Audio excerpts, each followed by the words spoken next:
It's the night of September the 12th, 1942, in the South Atlantic Ocean, and the German submarine U-156 has been stalking a British armed merchant cruiser for hours. The U-boat has surfaced so it can keep up with its target, and Korvettenkapitän Werner Hartenstein keeps his distance to avoid detection. He watches through his periscope as the target chugs along. The British are completely unaware of the danger closing in, and as dusk falls, some cabins ignore the strict blackout order. Each glowing window helps Hartenstein to line up his shot. He grins. He's one step closer to an iron cross. Calling out the targeting information, he gives the crew their orders to attack. Zielwinkel 90 Grad, Geschwindigkeit 14 Knoten, Entfernung 1500 Meter. An alarm sounds across the submarine as torpedoes are prepared for launch. Rohr 1, los! A 22-foot-long torpedo rushes out of the tube and races toward its target. Calling another shot, Hartenstein launches a second torpedo at the British ship. He counts down the seconds as the torpedoes race towards the starboard side of the ship. Watching through the scope, he can see a massive spurt of water emerge as the first torpedo strikes the British merchant cruiser right in the center.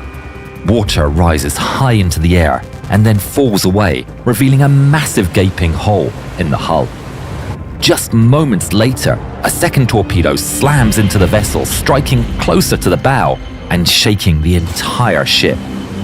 Hartenstein watches with satisfaction through his spyglass as the British ship begins keeling over to starboard. As he watches, he sees survivors dive from the stricken ship into the sea. On board U-156, the radio operator calls out. He's intercepted a distress signal from the cruiser. Achtung, Achtung! Das versenkte Schiff ist die Laconia. 19.695 Tonnen. A cheer goes up among the men. It's a massive prize. But with a distress signal sent out, it's only a matter of time before Allied air and naval vessels close in. But Hartenstein wants to try and capture the Laconia's captain. Langsame Fahrt voraus. Kurs auf die Laconia. Backbord 5 Grad. The cold night air hits him as Hartenstein emerges from his hatch and stands on the bridge. All the while, he's looking for any sign of the enemy captain as he closes in on the sinking British giant. The stricken ship is listing hard to starboard, and able seaman Jim McLaughlin is stranded and grasping a hold of the railings. He watches as all around him is a scene of total chaos and panic. The ship is packed with military and civilian passengers. Men, women and children rush to the lifeboats as they attempt to escape the sinking Laconia. Jim looks down over the port side. His best chance is to jump into the water from the high side. But he just can't face the drop. So he slides down the deck towards the starboard side. Lowering himself into the water and swimming as fast as he can away from the sinking ship and out into the black expanse of ocean, picking his way through a field of debris and panicking survivors. He's elated to spot a floating wooden raft up ahead. Already sheltering on the raft is his friend, Davy Jones. Bloody hell, Jim. Give me a hand. Davy pulls Jim up onto the raft. Shivering, the men are dejected as they watch the Laconia's stern rise up and its propellers are lifted high into the air. Meanwhile, half a mile away in the U-boat, Hartenstein scans the ocean. The sea is filled with overcrowded lifeboats and even more people clinging to the sides. Shouts and cries echo through the dark. They spot two men clinging to a crate who are shouting for help. But they're not shouting in English. It sounds like Italian. Hartenstein is shocked to hear Italian voices. What are they doing on a British vessel? Holt sie raus! Sailors rush down to the bow and drag the two men from the water. They're both shaking with cold and fear. They're brought in front of Hartenstein, and both of them plead with the captain. Italiani, prigionieri. A chill runs through Hartenstein's blood. The ship he's hit is full of Italian prisoners, his own allies. Holt diese Männer aus dem Wasser! More and more men paddle their way to the U-boat, desperate to reach salvation. The submarine crew pull up an Italian corporal who can speak some German. Finally, Hartenstein learns the truth. The corporal tells him there are at least 1,500 Italian prisoners of war on board the Laconia, along with hundreds of British women and children. Mein Gott. Every hour Hartenstein stays in the area puts his U-boat and the lives of his men at risk. His orders are to get out of the danger zone as quickly as possible. But this captain feels he has a duty to his allies and to the innocent civilians caught in the crossfire. Funker, senden Sie eine Nachricht an den Befehlshaber der Unterseeboote. Erbitten Sie die Genehmigung für eine Rettungsaktion. Jawohl. In the distance, Jim and Davy float through the night on their flimsy raft. As the morning sun rises and beats down on them, it mercilessly bakes their salt-covered skin. Jim dangles one leg into the sea, desperate for relief. Then suddenly, he feels a sharp pain tearing through his calf. He hauls his leg back onto the raft. Blood wells from deep puncture wounds as a long, silver shape slips away beneath the surface. A giant barracuda glides below them, just out of reach. Then another shape appears, and another, circling the little raft. Jim pulls his injured leg tight against his chest. It's swelling now, throbbing with every heartbeat. He stares up at the empty sky. No ships, no planes, no sign that anyone even knows they're here. But then, Jim hears the throbbing of an engine in the distance. He squints against the glare, and his eyes pick up the sight of a German submarine approaching. The pair watch anxiously as German sailors climb out of the tower and fan out across the deck. Jim thinks that the Germans are there to finish them off. One of the sailors gets closer to the bow, closing in on the machine gun. Jim's heart beats rapidly as he prepares for the end, but the sailor doesn't reach for the machine gun. Instead, he curls a long rope and hurls it towards Jim and Davy. Catch, Engländer! Hartenstein has received permission to conduct a rescue, and he thinks his enemies deserve to live just as much as his allies.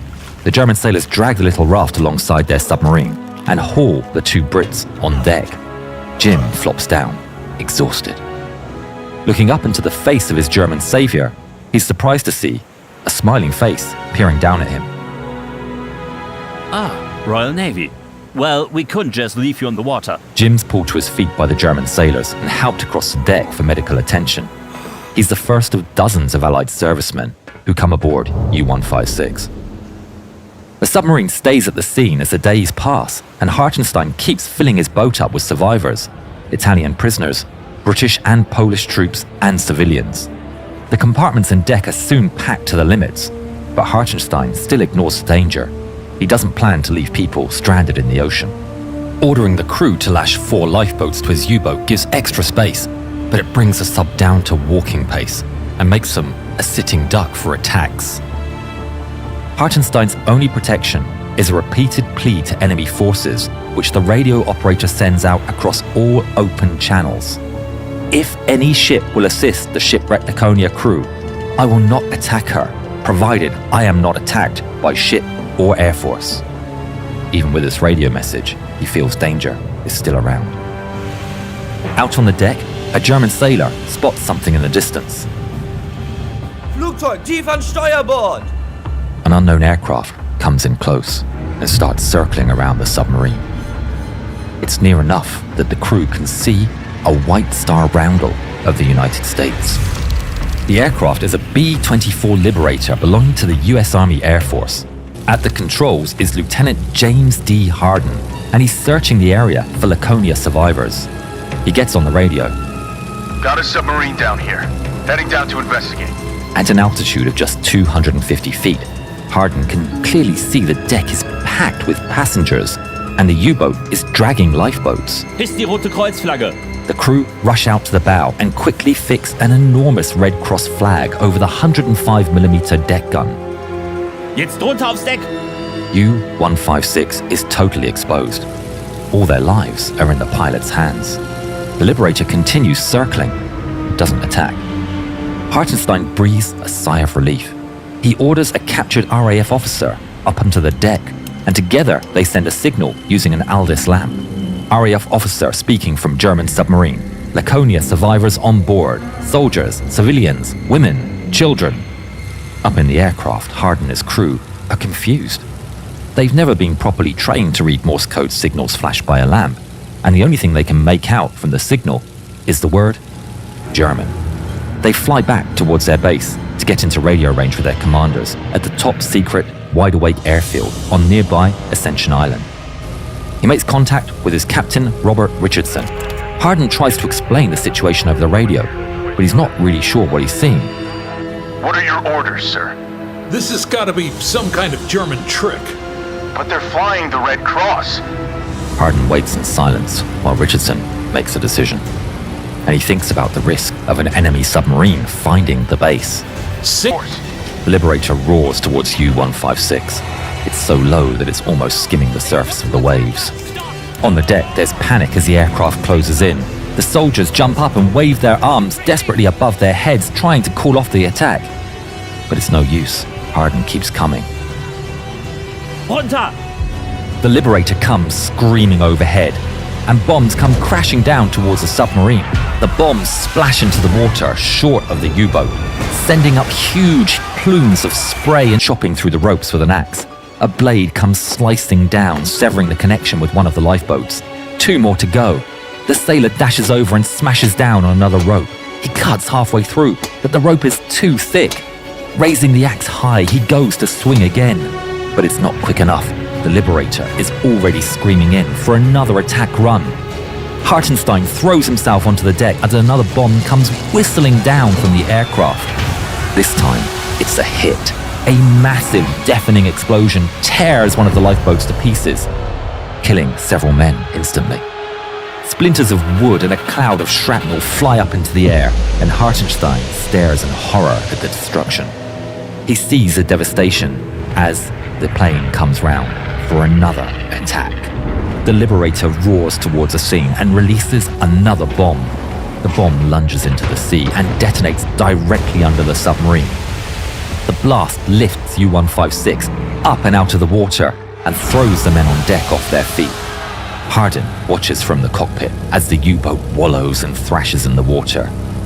He's got the kill, but he can't shake the feeling that he's doing something that isn't right. U-boat sinking. Return to base. On board the submarine, Hartenstein rushes down the ladder and enters the control room. Schadensbericht. Wir haben Wassereinbruch. Die Batterien sind undicht. Hartenstein has no choice. If he wants to escape any further attack, he has to take his boat down to safety. Raus, raus, alle raus! It's total mayhem as the survivors dive off the deck and splash down into the water. Struggling against waves, Jim swims for his life. He battles the current and finally he's pulled up onto a lifeboat. The massive shape of the U-boat pulls alongside them. Captain Hartenstein leans down from the conning tower and shouts over the mayhem. Set your course north, northeast. The coast of Africa is 700 miles away. I wish you good luck. He salutes the survivors and rushes back inside his submarine. Jim watches as U-156 sails away and disappears under the waves. He and the others in the lifeboat are now alone, far from land. It took the survivors 24 days to get to land. Low on food and water and with a sea full of predators, their numbers fell every night, but finally they arrived in Liberia. Altogether, less than half of the roughly 2,800 people on board the Laconia survived the sinking. Captain Werner Hartenstein was killed a year later during a U-boat patrol in May 1943. In response to the American attack on U-156, Admiral Karl Dönitz issued the Laconia Order, which forbade German U-boats from making any attempt to rescue survivors in the future.